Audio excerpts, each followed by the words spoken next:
on the long 8-volume autobiography that I've just completed up to the age of 30, I want to now move on to what I discovered about my own emotional life over those 30 years, what I describe as my heart. The heart, of course, is a shorthand for all sorts of sentiments and feelings, both positive and negative. And through the multitude of sources which I've looked at, I can see how a particular individual, myself, developed their emotional structure. I can see that much of my life was really a search for love. The first half of those 30 years, up to about 15, it was about the love of my parents, my grandparents, my sisters and family, and friendship among those at school. And then the second half, from 15 roughly onwards, it was a search for a replacement love, for another person who I could love and be loved by intensely. And so it divides into those two halves. One thing that struck me and I was interested in is that I shared the fate of many in the late part of the British Empire, in that my parents were abroad. They left me when I was 6 3/4, and I only saw my mother for a few months every couple of years or so when she came back on leave, and my father.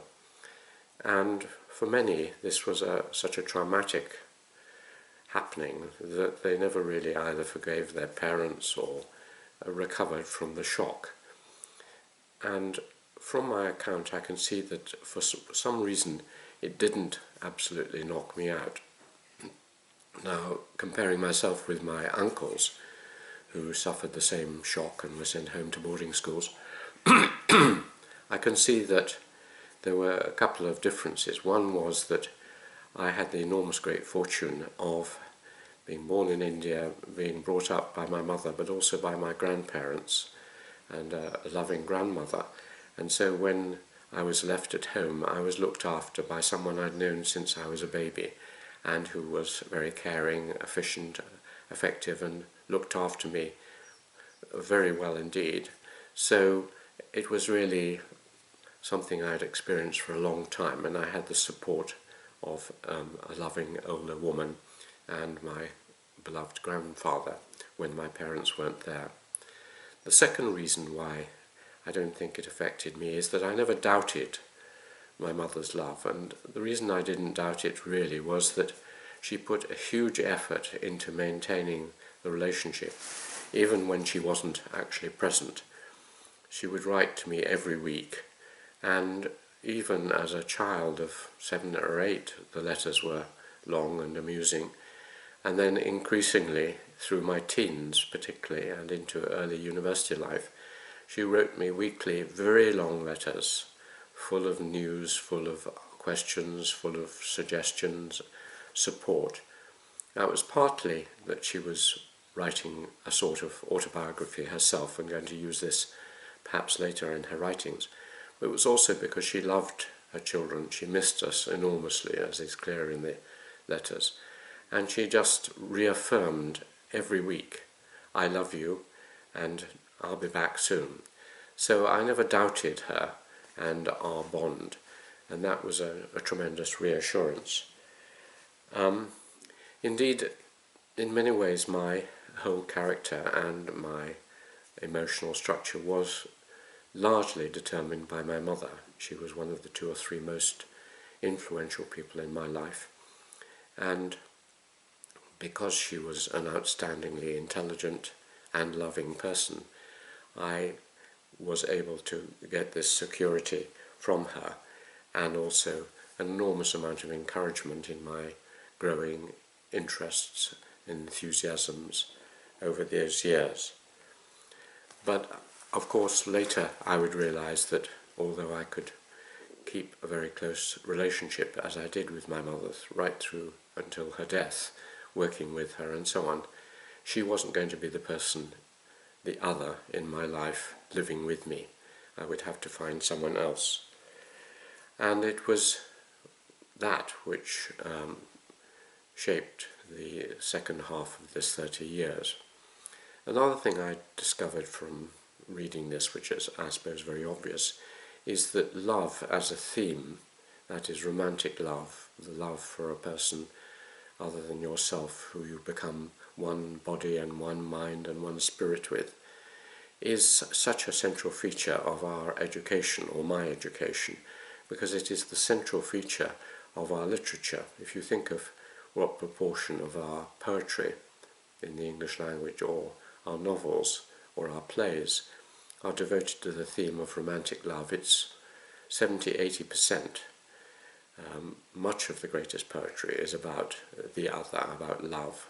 And so in my increasing enthusiasm for the metaphysical poets, or for the romantic poets, or for Shakespeare, or many other, or Jane Austen, or novelists, I was constantly, day in, day out, at school, learning about what is love and what is not love, and who you can trust and who you can't trust.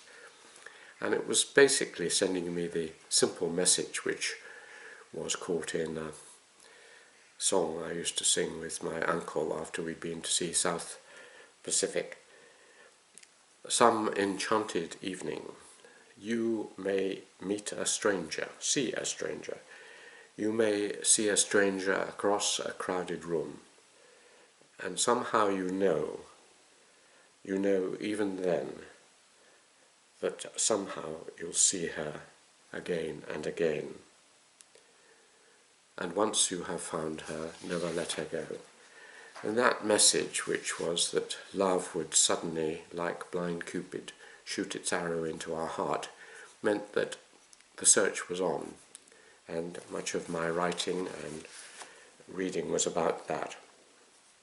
Because our system of family in England, which is unusual in the world compared to the arranged marriage systems of most of the world traditionally, assumes that you will move out of your home, you will set up a separate home, go out into the marketplace, earn your living, become an independent political and economic actor, and set up a new emotional structure based partly on the love you gain from your parents, but something new because it also has the sexual element as well as the social and emotional. So my writing from about 15 onwards, particularly at university, is filled with my feelings about love. I write some not so good poetry, many reflections, little attempts at fantasies about love and so on, and above all, many love letters. And what I think is one of the unusual features of this autobiography is that as an undergraduate I had 2 girlfriends, my first 2 serious girlfriends, and I wrote them love letters, particularly the second, who was in London, almost every day, and she wrote back to me. So you have this series of growing affection and love reflected in letters, and this is rather unusual.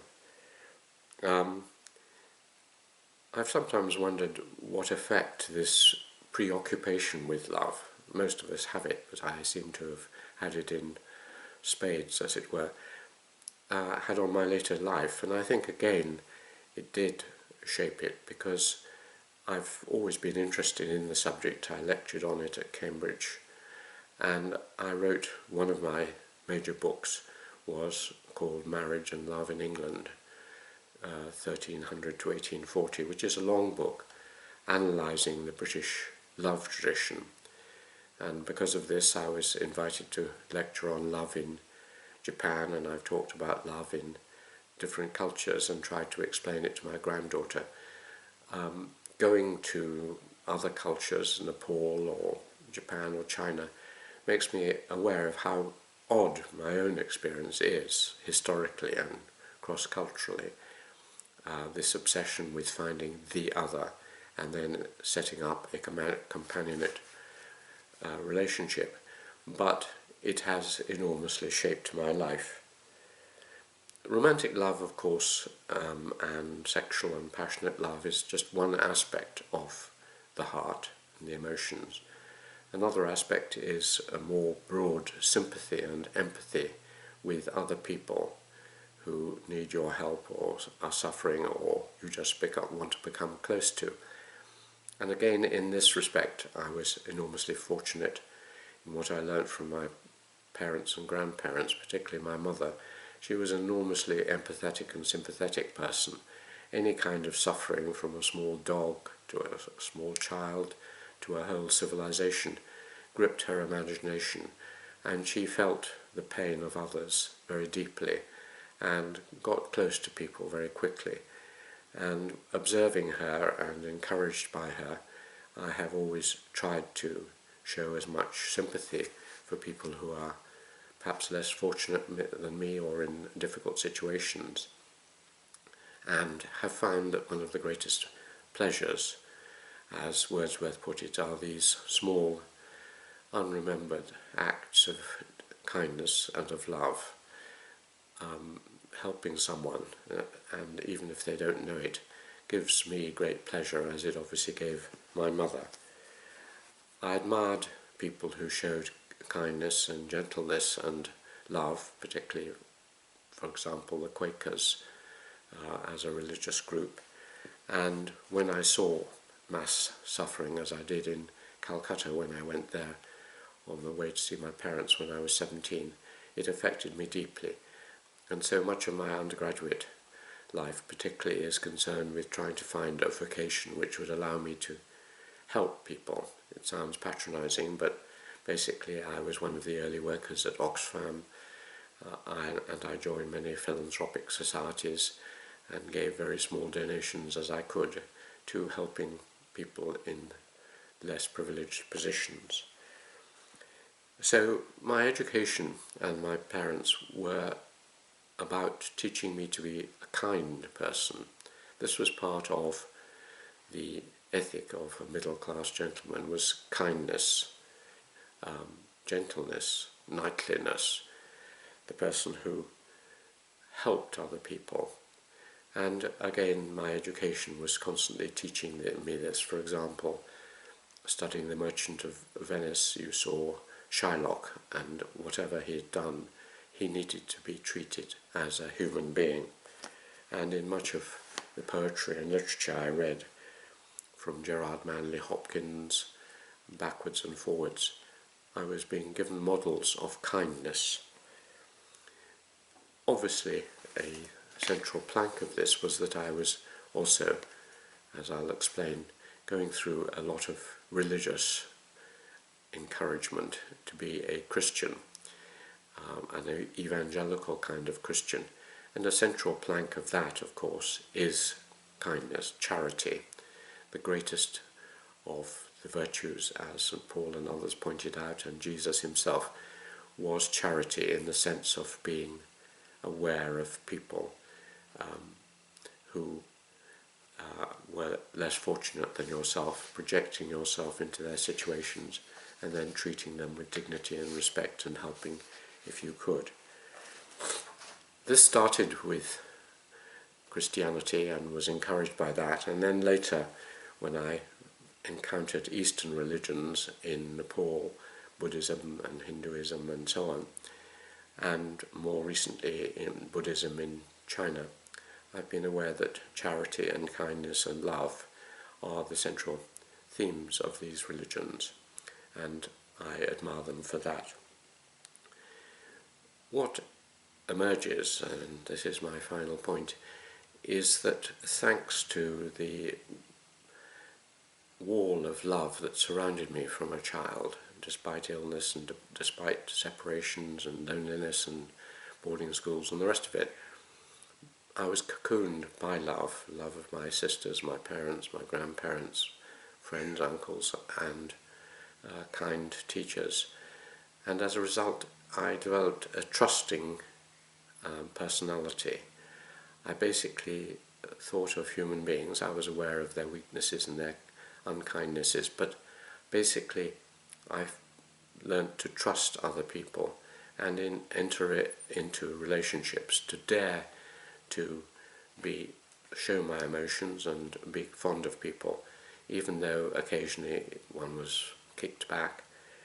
So this was, I think, a great advantage I have, and I above all learnt that having a very close, loving relationship with another person turns you from one lonely, separated individual into more than just two people. Love interanimates our souls, as John Donne put it, in a way that not only loneliness controls, but makes us much more effective and happy individuals. So I was searching through these 30 years for that individual, and at the end of the 30 years I found the perfect person with whom I've been for the rest of my life, and found my true love. Thank you.